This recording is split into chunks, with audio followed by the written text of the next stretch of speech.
smell what the rock is cooking. The rock says, the rock says, the rock says.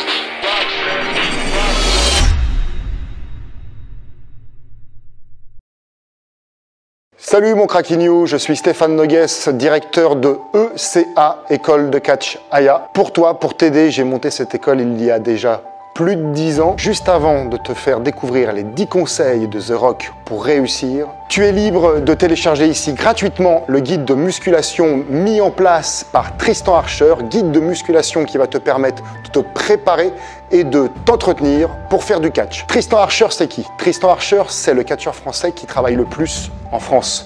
C'est le catcheur français qui travaille le plus à l'international et c'est le catcheur français qui a été à la VVE sous le nom de Clément Petiot. Sans plus attendre, tout de suite, les 10 conseils de The Rock pour réussir. Nous étions méchants, intimidants, dominants, mais nous avons pris beaucoup de fierté en étant les pionniers de cette stratégie durant cette époque. Nous voulions intimider les équipes adverses, nous voulions dominer les équipes adverses. Nous avions aussi pour but qu'aucune autre équipe ne travaille jamais plus dur que nous.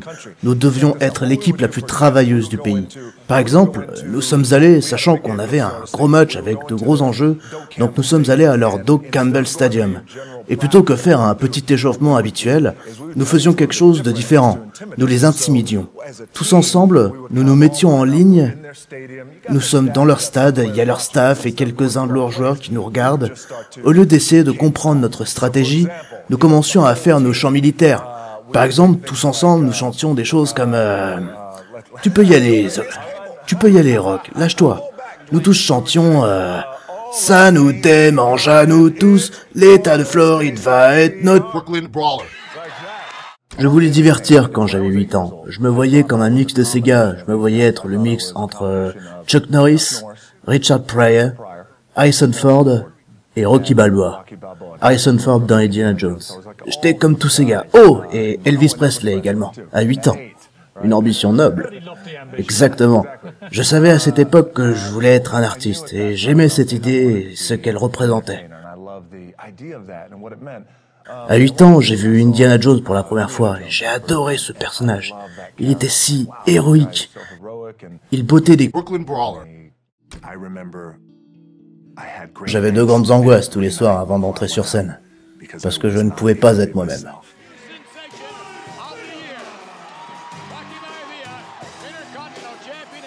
Dans tout premier WrestleMania, le plus gros show de l'année, le Super Bowl du catch. Ce soir-là, 20 000 personnes ont chanté « Rocky est nul ». Ce fut un moment qui m'a fait réfléchir. Ce fut le début de la fin de mon premier contrat à la WWE. Quelques semaines plus tard, je me déchirais un tendon du genou, ce qui m'a écarté des rings pour le reste de l'été. J'ai compris avant de revenir que ce n'était pas moi qu'ils n'aimaient pas.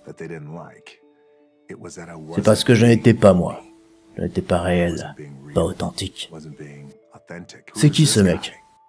Ce catcheur qui sourit quand il se fait frapper. Quelques semaines plus tard, j'ai reçu un coup de fil de la WWE. J'ai parlé avec Vince McMahon. Et il m'a dit, quand tu reviens, on peut continuer à forcer les gens à gober ce personnage. Sinon on fait de toi un méchant à l'écran, vu que tout le monde te hue de toute façon. Je lui ai répondu que c'était une super idée. J'ai rajouté avant qu'on raccroche, j'ai une requête.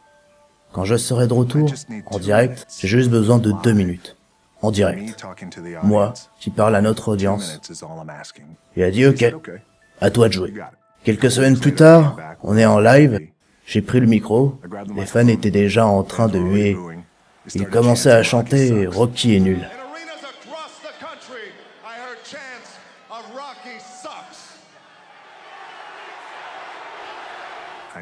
J'ai dit « Je suis certainement beaucoup de choses, mais être nul n'en fait pas partie ». The Rock est né à ce moment-là. Un mois plus tard, je suis devenu le produit phare de l'entreprise. Et ce fut le feu. La plus grande leçon à propos de ça, c'est Sois toi. Sois toi-même.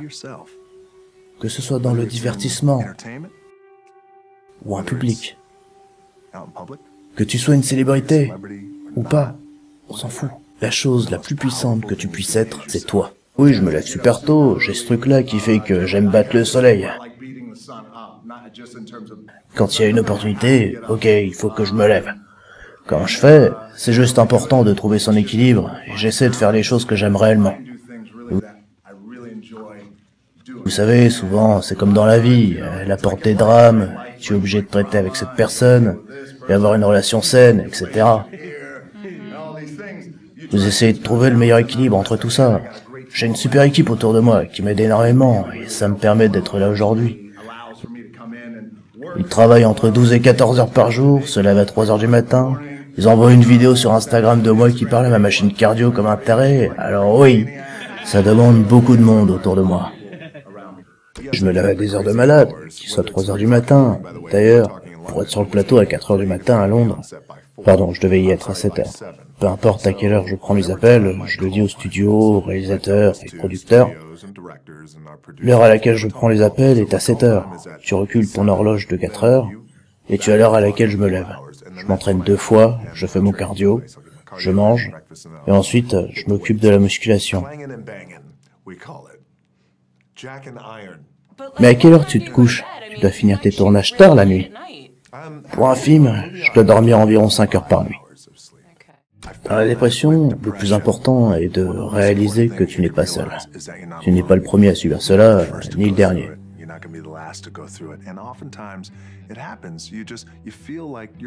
Souvent tu te sens seul, et tu penses qu'il n'y a que toi et que tu es dans ta bulle. Et j'aimerais qu'il y ait quelqu'un à ce moment-là qui puisse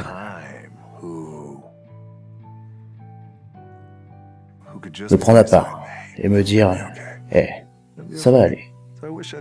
J'aurais aimé le savoir. Souviens-toi, conserve cette qualité fondamentale qu'est l'espoir. Et espoir. De l'autre côté de ta douleur, il y a quelque chose de bon.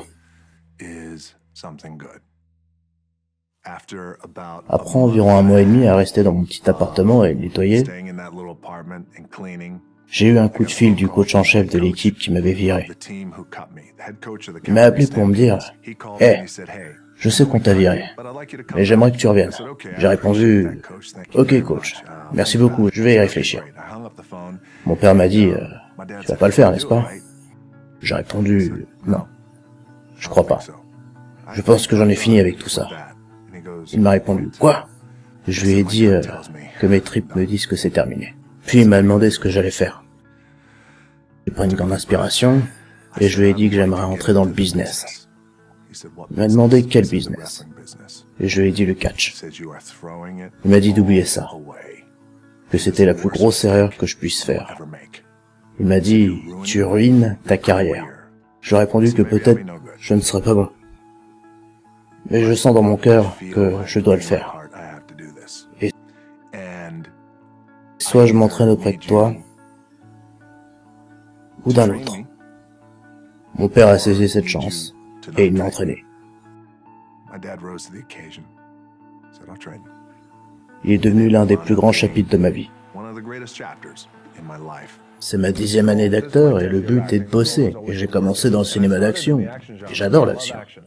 Et j'adore botter des coups. Mais le but est de devenir un meilleur acteur. Pour y parvenir, je dois explorer tous les autres genres. Je veux faire des films familiaux, des comédies d'action, comédies familiales, y mêler du drame. C'est important pour moi de juste vouloir être meilleur. Je savais que je voulais devenir quelque chose. C'était important pour moi de devenir quelque chose, et de ne pas échouer. Mais si j'ai échoué, je peux au moins en tirer les leçons. Mais je ne l'ai pas compris avant de prendre de l'âge. Vous le savez, quand t'es en plein dedans, à fond, on s'en rend pas compte quand on est jeune, mais je m'en rends compte maintenant. Et en termes de motivation et de détermination, tout cela était également de l'expérience. Tu te fais botter le cul, tu te relèves, tu remets les gants, et tu avances. Quand j'avais 16 ans, c'était la dernière fois que je me faisais arrêter. Et à ce moment-là, nous étions au plus bas dans ma famille. Nous vivions à Bethléem, Pennsylvanie, et j'étais déjà un gros morceau. 1m95 pour environ 100 kg, une affreuse moustache, et je me pensais inférieur aux autres. J'arrivais dans ce lycée de Bethléem qui s'appelle Freedom High School. Je voulais aller aux toilettes, mais pas celle dédiée aux garçons, car ça sentait la fumée et tout un tas d'autres drôles de trucs.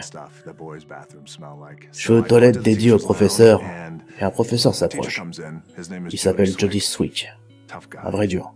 Il dit « Hey, tu peux pas rester là !» Je me suis arrêté une seconde, je l'ai regardé derrière moi, par-dessus mon épaule. Ok, je pars quand j'ai fini. Je sèche mes mains lentement et je passe à côté de lui.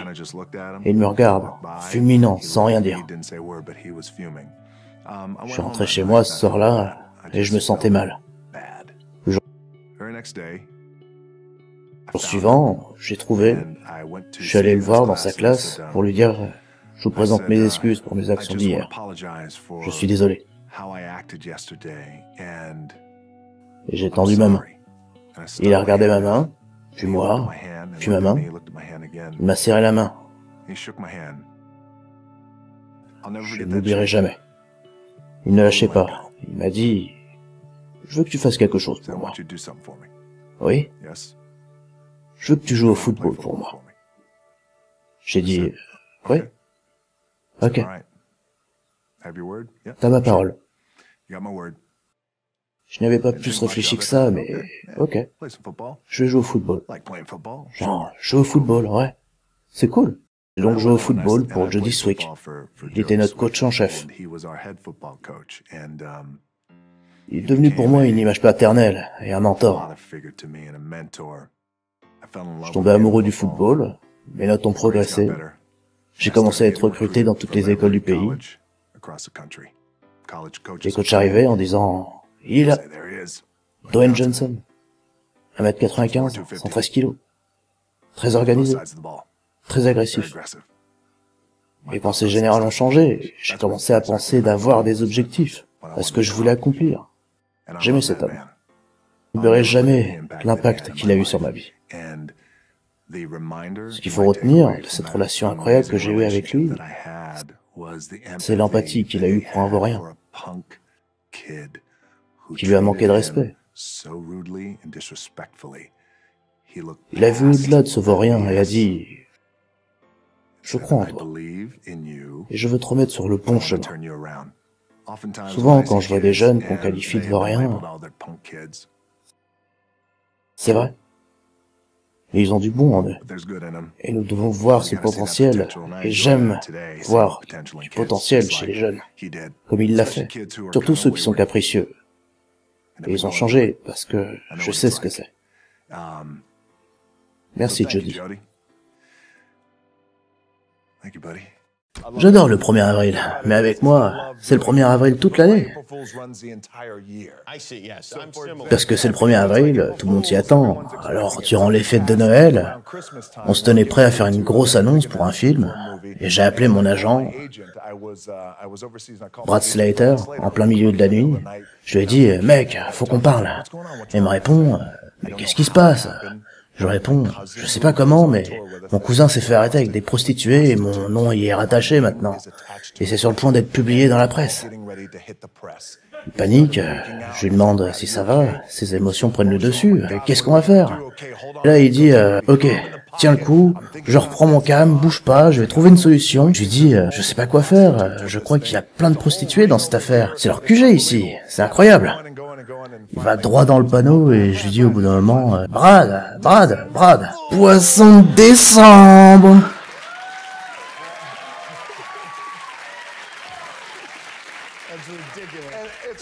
Faut le dire de cette façon. Il y a eu une longue pause. Voilà mon Cracky New. Est-ce que tu t'es déjà imaginé catcher devant 100 personnes? Est-ce que tu t'es déjà imaginé catcher devant 1000 personnes?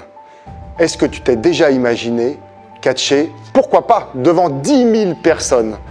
Est-ce que tu t'es déjà imaginé passer le rideau, arriver là sur cette rampe qui mène au ring pour aller combattre devant toutes ces personnes qui t'acclament ou qui te huent? Est-ce qu'à ton avis, ça demande beaucoup de travail? Est-ce qu'à ton avis, ça demande beaucoup d'entraînement, beaucoup de sueur, beaucoup de sacrifices? La réponse est oui, bien sûr. C'est pour ça que je ne prends que les personnes les plus motivées. Remplis ce questionnaire et sélectionne l'heure et le jour pour avoir un entretien téléphonique avec moi pour t'aider dans ton projet de faire du catch. On va parler de toi, on va parler de ta carrière. Au plaisir de t'avoir au téléphone et en attendant, n'oublie pas que l'avenir appartient à ceux qui s'enlèvent les doigts.